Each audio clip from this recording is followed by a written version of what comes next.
Hello guys, magandang araw sa inyong lahat. Ngayon ay tutuloy na natin yung estimate ng reinforcement. So ano-ano ba yung kailangan natin na bakal pagka magre-reinforce na tayo ng isang bakod? Katulad din ng bahay, meron din siyang reinforcement. Saan ba nanggagaling yung reinforcement? Ang reinforcement, lalagyan natin yung column footing, wall footing, CHB, horizontal and vertical bars, at saka yung gagamitin natin dito sa reinforcement is 12 mm diameter and 10 mm diameter. So, umpisahan natin. Kunin natin muna yung reinforcement dito sa column. So, ano ba yung detalye ng column? Kung ito yung column natin, meron tayong 4 na bakal. Say, ito yung column.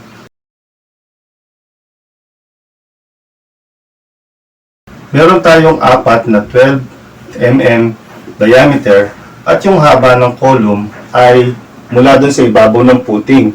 So, sa ibabaw ng footing, meron siyang, dahil 80 to, minus 20, meron na siyang 60 cm.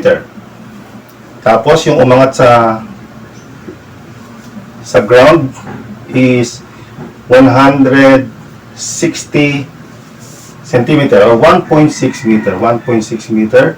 At ito gawin nating meter. 0.6 meter. 1.6 plus 0.6 is equals to 2.2 plus 0.3 para dito sa bent is 2.5 meters. So, 2.5 meters yung kailangan natin na reinforcement para dito ay 4 yan. So, 4 times 2.5.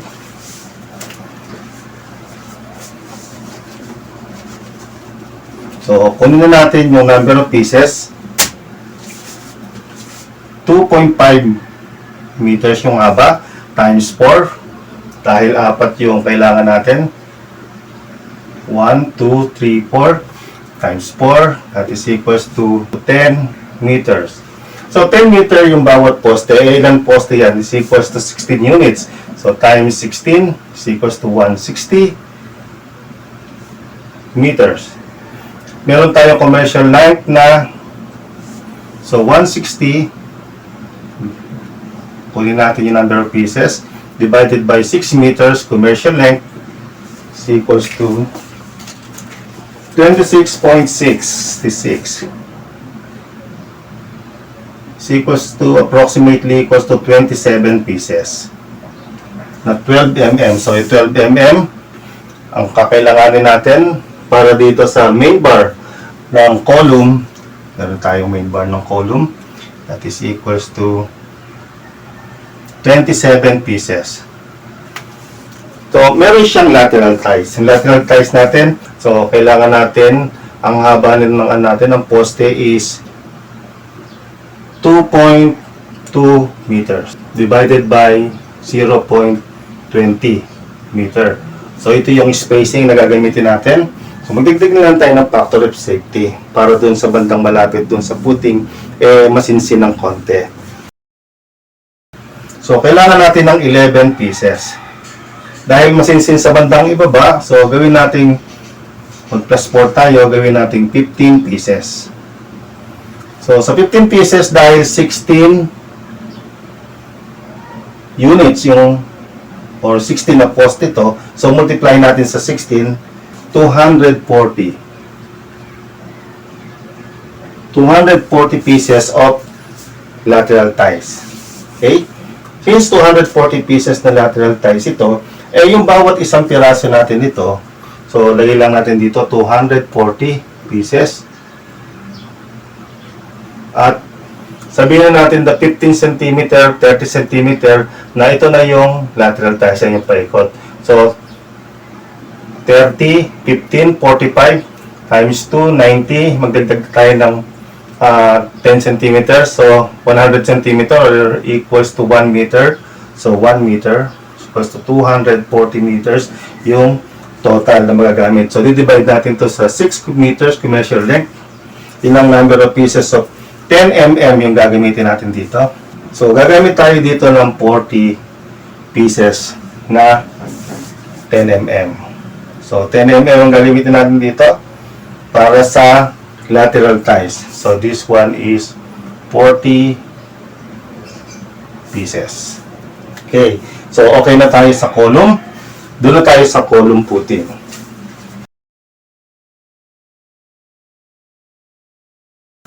Okay, sa column puting naman, ito yung size ng column puting natin.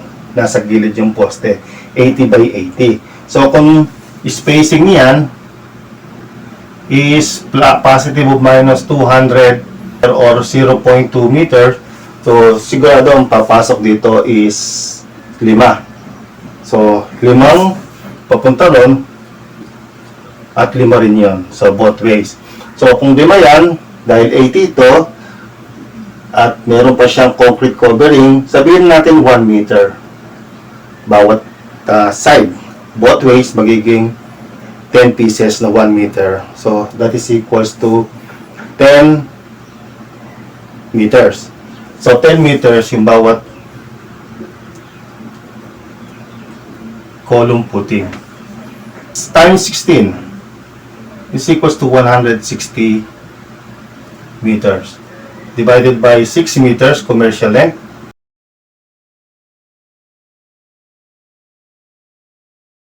Approximately equals to 27 pieces na 12 mm diameter para dito sa rebars ng puting. So, meron tayong 12 mm dito para sa rebars ng puting. We have 27 pieces din. Okay.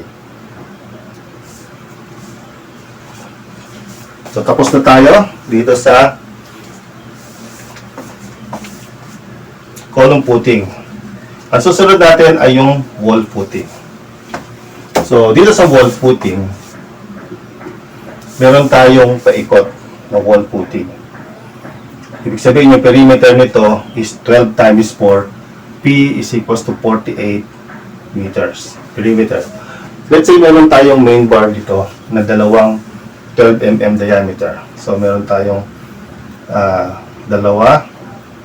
So, meron tayong 96 na total na in meter na main bar ng wall puting.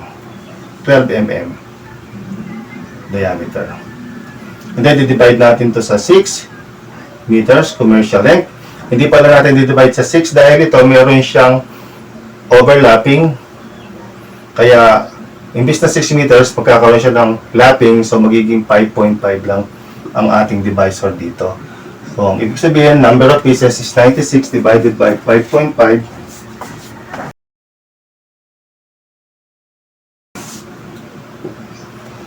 Approximately equals to 11 pieces. So, makatarungan ba? Say, so, 4 times times 4, it should be 16. So, mukhang hindi makatarungan ang 10.1. So, pagka hindi sigurado, so pakicheck na lang natin ulit, divided by 5.5 is equals to 17 point, minsan kasi namamali tayo na ng pindot. So, this is equals to 17.45. So, hindi 10.1.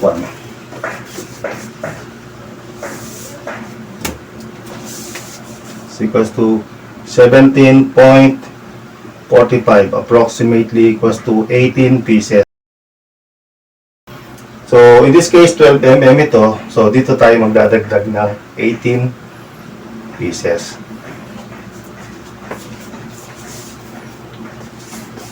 Okay, so ito meron pa rin tong natawag na C. Stirrup niya is only a C. Since this is 40 cm, sabihin natin na hanggang dito lang siya. Letter C. So, 40, so 30. Sabihin natin tigta 10 ito. So, let's say na ang total length ng C natin na to is equals to 50 cm or 0.5 meter. Dahil meron tayong perimeter na 48 meters, so 48 meter yung perimeter. Ang spacing na gagamitin natin dito sa lateral ties natin na C natin na to, yung sa stirrup na C na to, is divide natin sa 0.20. So 48 is 240 pieces. At 0.5 meters yung bawat isa. So, times 0.5. So, this is 120 meters yung total length ng ating stirrup C. So, divide natin to sa 6 meters commercial length. C equals to 20 pieces. So, 20 pieces yung C natin. Dahil ito ay 10 mm, dito natin nalagay plus 10 mm. 10 pieces, sorry. 10 pieces. So, ano yung susunod? So, tapos na tayo dito sa column footing. Di natin kanina.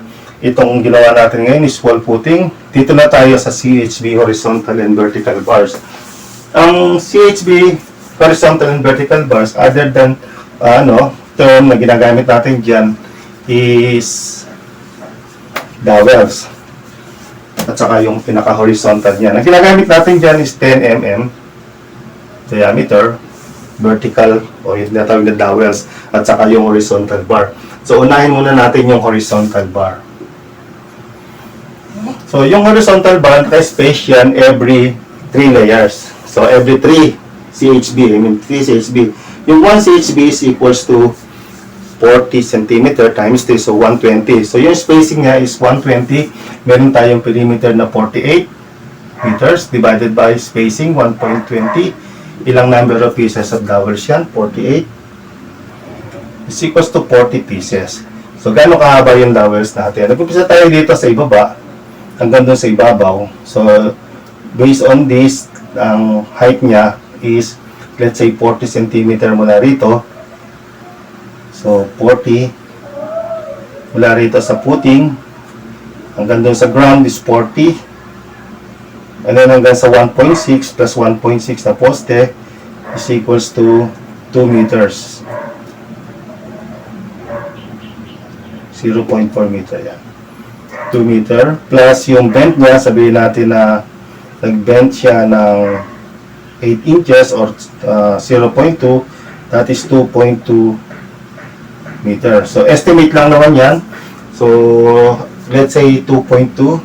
Pwede natin ang estimate kasi pwedeng madagdagan or mabawasan. So, let's say this is 2.2 meter bawat tower. So, 40 pieces at 2.2 meter. So, gaano kahaba yung kailangan natin? 88 meters. So, divide natin sa 6 meters commercial length. 14.67. Approximately equals to 15 pieces na 10 mm diameter dowel. So, vertical bar. So, plus 15. So, finally, isa na lang yung kailangan natin dito is yung horizontal. Yung horizontal bar, ang kailangan natin dito, yung perimeter. So, yung perimeter is equals to 48 meters. 48 meters. Every 3 layers, so sabihin natin na every 3 layers na CHB, meron tayong CHB mula rito sa ibabaw nito is 40 yung nasa ilalim, saka 1.6, we have 2 meters na height ng CHB. Divide natin sa 0.60. So, gagamit tayo ng 3.33. So, approximately equals, gawin natin na 3 horizontal bar. So, let's say yung unang-una, gawin nating 4 na layer. Since nasa ilalim naman siya ng lupa, kung nasa ilalim ng lupa yung dalawa, nagkakaroon ng interaction yung dalawang yung lupa sa loob at saka sa labas ng property, nagtutulakan yan. So, kaya yung bakal, ilagay na natin dun sa nakaangat sa unang-una. So, times 3, 48 times 3. Ito yung haba ng dami ng horizontal bar. 144 meters. So, di-divide natin to sa 5.5 meters kasi nga may lapping ito. Kaya, hindi 6 meters na commercial length, 5.5. 26.18 approximately equals to 27 pieces.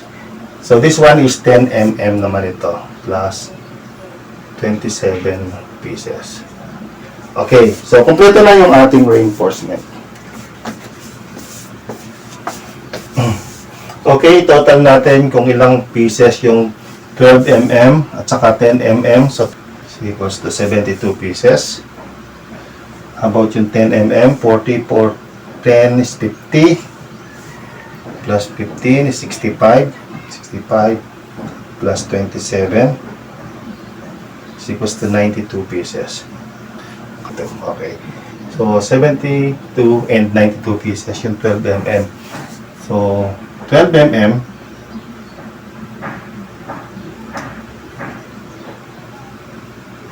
magkano yung 12 mm? Sabihin natin yung 12 mm is nasa 250 pesos.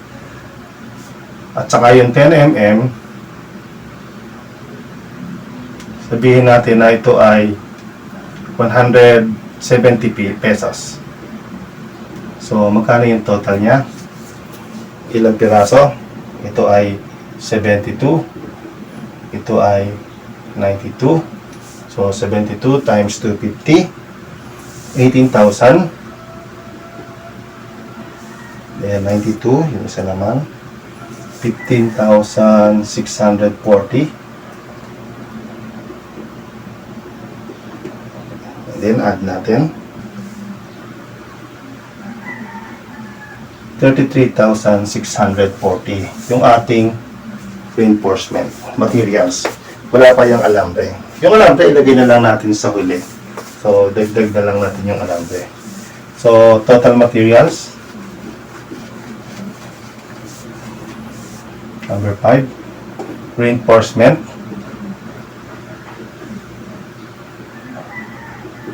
That is equals to 33,640.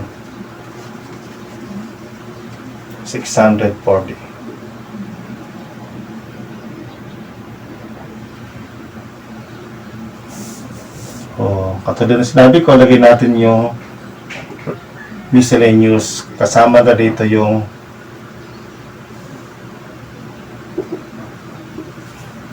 alambre, yung pako, yung mobilization, yung clearing, yung demobilization. So, ilagay na natin na 15,000 lahat-lahat yan. Kasama na rin dito yung posible na magkaroon ng changes na tumaas yung presyo. Kasi during the time na inaano nyo ito, pinag-uusapan ninyo ito, pwedeng hindi naman nyo agad bibilin to. Baka umabot pa ng 1 week, 2 weeks. Kaya mag-alert kayo ng amount para doon sa baka magkaroon ng pagtaas ng presyo. So, yung mga materials natin, huwag na natin sama to dahil ito na lang yung pagsama-samahin ng materials. So, yung total materials natin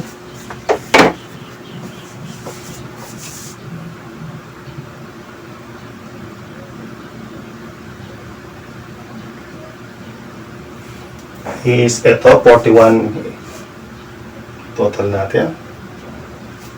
105, 921,000. Yung labor, initially, ito yung labor natin, yung dalawa na to. Sama natin sa labor kasi ito is clearing, mobilization, demobilization. Yung miscellaneous, malit lang naman yun, huwag natin isama. So, bali yung labor,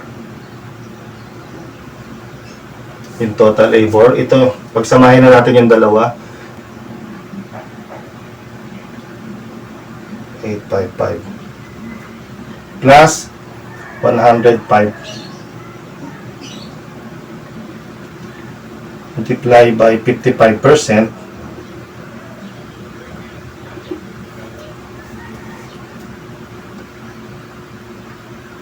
so 58,256.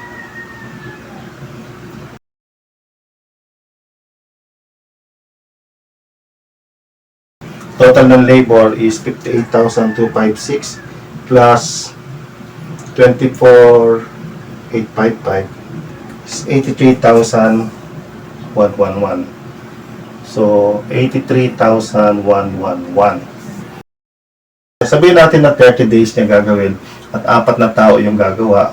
Meron tayong 700, dalawang skilled saka dalawang laborer. So, is equals to 1 4 plus 1,000 is equals to 2,400 times 30 days is equals to 72,800. So, ang ibig sabihin, pagka nagpa-labor ka, ikaw yung nag-asikaso na lahat, 72,000, probably pagka pinakontrata mo, aabutin siya ng 83,000. So, let's say na yung naging labor natin is, ilagay natin sa gitna. So, nasa 78,000. Yung gitna nitong dalawa. So, gawin natin 78,000 yung total labor. Okay? So, yung labor is equals to 78,000.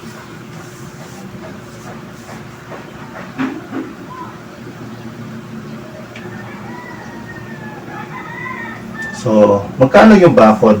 So, yung total niya is 183,921 pesos. So, ito yung naging total natin, 183,000. So, halimbawa, nagpalagay ka ng steel gate at saka nagpalagay ka ng steel fence doon sa harap using tubular. So, basically, or kadalasan, ang nagagastos dyan, based on sa experience ko, maabot siya ng nasa 50,000. So, kaya yung kabuong bakod, hindi siya pinturado ha, nakaano lang siya. I mean, hindi siya top coat finish, kung lang siya, metal primer. So, 183 plus 233 grand total. Pati yung steel gate is 233,921 pesos. Para sa grand total ng 12 by 12 meter na bakod. So, kung tingin nyo ay nagustuhan nyo to at naging beneficial, so paki-like na lang po, paki-subscribe, at paki-hit na rin po yung notification bell. Maraming salamat po.